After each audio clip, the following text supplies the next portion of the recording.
Sir बहुत परेशान हो गया मैं। पहले चक्कर में वहाँ पे सोया था मैं रात को आके। गाड़ी पर चलिए, हम चलिए आ रहे हैं। मेरे पैसे कट जाएंगे सर।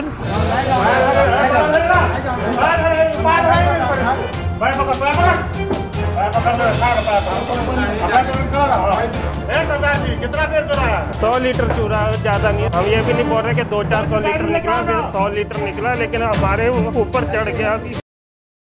नमस्कार, ट्रांसपोर्ट टीवी में आपका स्वागत है। मैं हूं असलम कुरैशी। आप देख रहे हैं ब्रेकिंग न्यूज। ढाबे पर खड़ी गाड़ियों से हुआ डीजल चोरी, ड्राइवर ने बुलाई पुलिस। फिर देखिए कैसे लगाई पुलिस वालों ने ढाबे वालों की क्लास। सर कुछ हेल्प मिलेगी? डीजल चोरी हो गया जी वहाँ से। डीजल चोरी हो गया? हाँ जी, पहले कुछ ड्राइवरों को बच नहीं रहा ऊपर से। तो चलिए देखते। बहुत परेशान सर, बहुत परेशान हो गया मैं। पहले चक्कर में वहाँ पे सोया था मैं रात को आके। गाड़ी पर चलिए, हम चलिए आ रहे हैं। मेरे पैसे कट जाएंगे सर।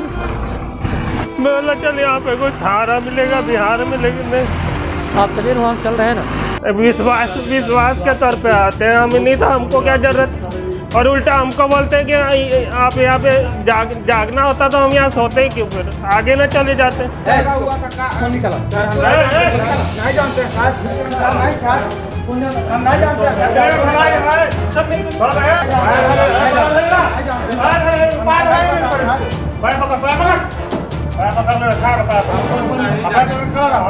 बताइए सबका नाम क्या? उनको पता भी था मैं अकेला हूँ। ये आते थे पूछे, बोले अकेले हो? मैं बोला हाँ अकेला हूँ। सरदार जी कितना देर चुराया? 100 लीटर चूरा, ज़्यादा नहीं है। 100 लीटर। हम ये भी नहीं बोल रहे कि 200-400 लीटर निकला, फिर 100 लीटर निकला, लेकिन हमारे ऊपर चढ़ गया अभी।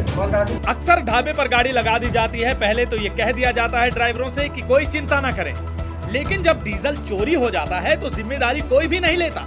पुलिस वाले भी अगर आते हैं तो कोई हल नहीं निकालते। पर इस घटना में पुलिस वालों ने इंसानियत दिखाई।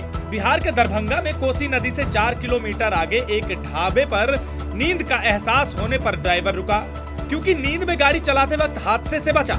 फिर भी सफर जारी रखा। रास्तों में उसने कुछ हादसे भी देखे। फिर उसे लगा कि कहीं रुककर सो लेना चाहिए, लेकिन कहीं भी कुछ ऐसा इंतजाम न दिखा। फिर मजबूरन एक बेनामी ढाबे पर रुकना पड़ा। पहले तो उसे वहां पर कह दिया गया कि यहाँ किसी तरह की कोई दिक्कत नहीं है, आप सो सकते हैं, यहाँ पर चौकीदारी भी की जाएगी। निश्चिंत होकर ड्राइवर सो गया, लेकिन थोड़ी देर बाद उसे पता लगा कि उसकी गाड़ी से 100 लीटर डीजल चोरी हो गया। अब अकेले नहीं हैं आप। देश की पहली ट्रांसपोर्ट हेल्पलाइन आ चुकी है ट्रांसपोर्ट मॉल ऐप पर। अभी डाउनलोड करें। ड्राइवर परेशान पूछताछ करने लगा तो कोई हल ना निकला। फूट फूट कर रोते हुए कुछ ही दूर पर पुलिस वालों से मदद मांगने पहुंचा। यहाँ पर उसकी किस्मत अच्छी थी कि पुलिस वाले जिम्मेदार निकले। ढाबे पर गए, पूछताछ की। जब ढाबे वालों ने कुछ न बताया तो उन्होंने दबाव बनाते हुए डीजल के बारे में जानकारी लेनी चाहिए, लेकिन पुरजोर कोशिश करने के बाद भी उनके हाथ कुछ न लगा। आखिरकार ड्राइवर को इस नुकसान के दर्द के साथ ही वहां से निकलना पड़ा। लेकिन इस घटना से बहुत सी चीजें सामने आती हैं। एक तो ड्राइवरों के लिए रोड पर सोने की प्रॉपर सुविधा नहीं है, उसके अभाव में उन्हें यहाँ वहाँ सोना पड़ जाता है। ढाबे पर भी उनके कर्मियों की लापरवाही सामने आई।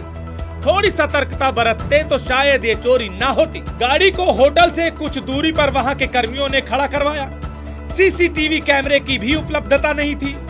पर इन सब बातों में पुलिस वालों की त्वरित कार्यवाही की तारीफ तो बनती है, क्योंकि अक्सर ऐसा देखने में नहीं आता कि ड्राइवरों के हक के लिए पुलिस वाले इतने चिंतित नजर आए। ये थी आज की ब्रेकिंग न्यूज। देखते रहिए ट्रांसपोर्ट टीवी। दोस्तों, मैं जानता हूं कि ट्रांसपोर्ट के कारोबार में आपको ढेरों चिंताएं हैं, लेकिन अब कम से कम अपनी गाड़ी के बीमे की चिंता छोड़ दें। अपनी गाड़ी का बीमा सिर्फ और सिर्फ ट्रांसपोर्ट मॉल से ही करवाएं। प्रीमियम आपको सबसे कम मिलेगा, पॉलिसी में किसी तरह की कोई कमी नहीं होगी और क्लेम हॉटलाइन की सुविधा 24 घंटे मिलेगी। तो अभी ट्रांसपोर्ट मॉल ऐप के बीमा सेक्शन में अपनी गाड़ियों के नंबर डालें या फिर 90-831 90-831 पर अपनी गाड़ियों के नंबर व्हाट्सएप करें। आप भरोसा कर सकते हैं हम पर।